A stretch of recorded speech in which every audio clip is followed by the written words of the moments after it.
오늘 52회 무역의 날 행사가 열렸습니다. 글로벌 경기 침체와 저유가 기조 탓에 올해 우리나라 무역 규모가 5년 만에 1조 달러 달성에 실패했는데요. 내년에도 상황은 나아지지 않을 것이란 전망이 나오고 있습니다. 네, 이런 가운데 오펙이 원유 생산량을 줄이지 않기로 결정을 해서 우리나라의 수출길은 더욱 힘들어질 것으로 보입니다. 자세한 내용 산업부의 염현석 기자와 함께 나눠보도록 하겠습니다. 네, 결국 오펙이 감산 합의에 실패를 했습니다. 국제유가가 그렇다면 얼마나 더 추가적으로 하락하게 될까요? 네, 먼저 지난 상황부터 간단히 정리해드리겠습니다. 지난 4일 오스트리아 빈에서 열린 오펙 정기회의에서 회원국들이 원유 생산량을 현재 수준인 하루 3,300만 배럴로 유지하기로 했습니다. 지난해 11월과 올해 6월 오펙 정기총회에서도 이렇게 현행 감산 합의에 실패를 했는데요. 이후 2달 동안 30% 넘게 유가가 하락했습니다. 이번에도 국제유가는 전례가 있기 때문에 더 큰 폭으로 하락할 가능성이 큽니다. 골드만삭스 등 국제투자은행들은 세계적인 공급 과잉으로 국제유가가 배럴당 20달러 선까지 폭락할 것이란 전망도 내놓고 있습니다.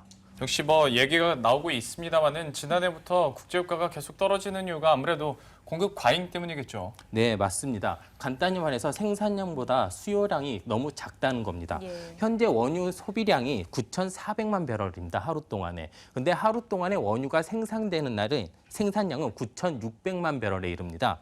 하루에 200만 배럴씩 이렇게 초과가 되는데요. 과잉 공급의 주된 원인은 셰일 오일을 생산하는 미국이랑 천연가스 세계 1위 러시아가 계속해서 원유를 생산하고 있기 때문입니다. 보통 오펙 국가들이 이렇게 원유가 과잉 공급이 되면 공급을 줄이는데요. 이렇게 미국이나 러시아 등이 과잉 공급을 계속해서 유지하고 있어 자칫 감산을 할 경우 주도권을 잃게 됩니다.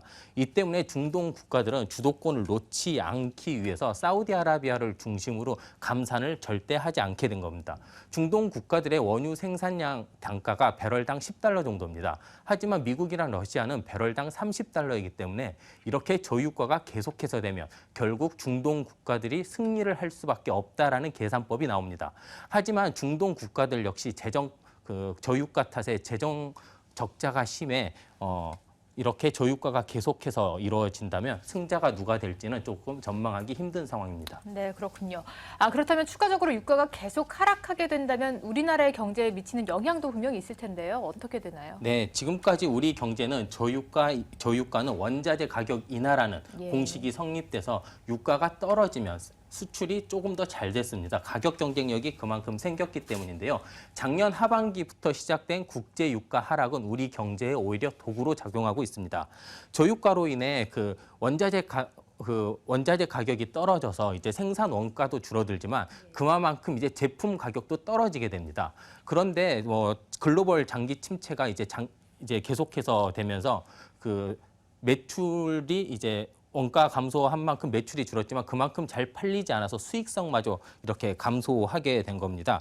실제 우리나라의 핵심 수출품이 이제 석유 제품, 정유 제품들이죠. 석유 화학 제품은 지난해보다 30%가량 수출이 감소했습니다. 또 최근 막대한 손실을 입고 있는 조선업계의 주력 제품인 이제 해양 플랜트 그리고 유조선의 발주가 급감하고 있어서 여기 수출도 힘들어집니다. 건설업계 역시 오일머니를 바탕으로 중동 국가들이 대규모 발주를 했었는데요. 이렇게 저유가가 기조되면서 재정 적자에 시달리고 있는 중동 국가들이 투자를 하지 않으면서 이 발주마저 줄어들고 있습니다. 여기에 이제 원자재 수출이 주로 주된 수입원인 신흥 국가들, 러시아랑 브라질 등의 이제 재정이 안 좋아지면서 자동차나 전자제품의 수출도 타격이 불가피할 것으로 보입니다.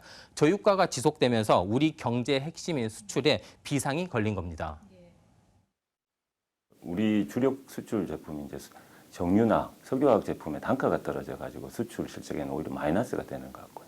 그게 전반적으로 세계 경기 자체도 둔화시키는 효과가 훨씬 더 커서 전체적인 우리나라 수출에는 마이너스 영향을 크게 미치고 있는 것 같습니다. 실제로 무역량도 줄어들고 있는 상황인데요. 앞서 전해드렸던 것처럼 무역 1조 달러 달성에 실패했다는 것도 중요하겠지만 계속해서 무역량이 감소 추세라는 것이 더 문제가 아닐까 싶습니다. 네, 맞습니다. 저유가 탓에 이렇게 다들 제품 가격이 하락해 올해 우리나라는 5년 만에 무역 교역량 1조 달러 달성을 실패했습니다. 내년에는 1조 달러 회복할 것이라는 전망이 나오고 있지만 상황은 만만치가 않습니다. 우리나라 기업들이 최근 이렇게 주력하고 있는 신흥국들이 자칫 부도 위기에 놓여 있기 때문에 이렇게 상황이 힘들어진 건데요. 원유나 가스가 정부 수입의 절반 넘게 차지하고 있는 러시아의 경우 감산 합의에 이제 실패한 소식이 전해지자마자 러시아 화폐가 급락을 했습니다. 달러당 루블화 가치가 최근 2달 사이에 최고치인 68루블 대로 이제 상승을 하면서 작년 여름에 절반으로 가치가 폭락한 겁니다. 또 원자재가 주력 수출품인 브라질 역시 올해나 이제 내년 경제 성장률이 이제 마이너스 기록할 것으로 전망되고 있고요.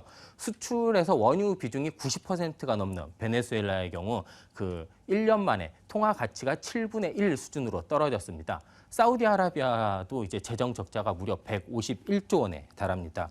신흥국들은 이렇게 부도 위기에 몰려 있고요. 이제 오일머니로 무장한 이제 중동 국가들은 재정 적자에 허덕이고 있는 겁니다. 여기에 이제 중국의 이제 경제 성장률마저 이제 예년만 못해 내년 우리 경제 상황은 이제 낙관하기 힘들어 보입니다. 네, 이렇게 유가 하락이 장기화가 되면서 경제는 악순환이 되고 있습니다. 추가적인 소식 들어오면 다시 한번 연 기자 모시고 얘기 나눠보도록 하죠. 오늘 도움 말씀 고맙습니다. 네, 감사합니다.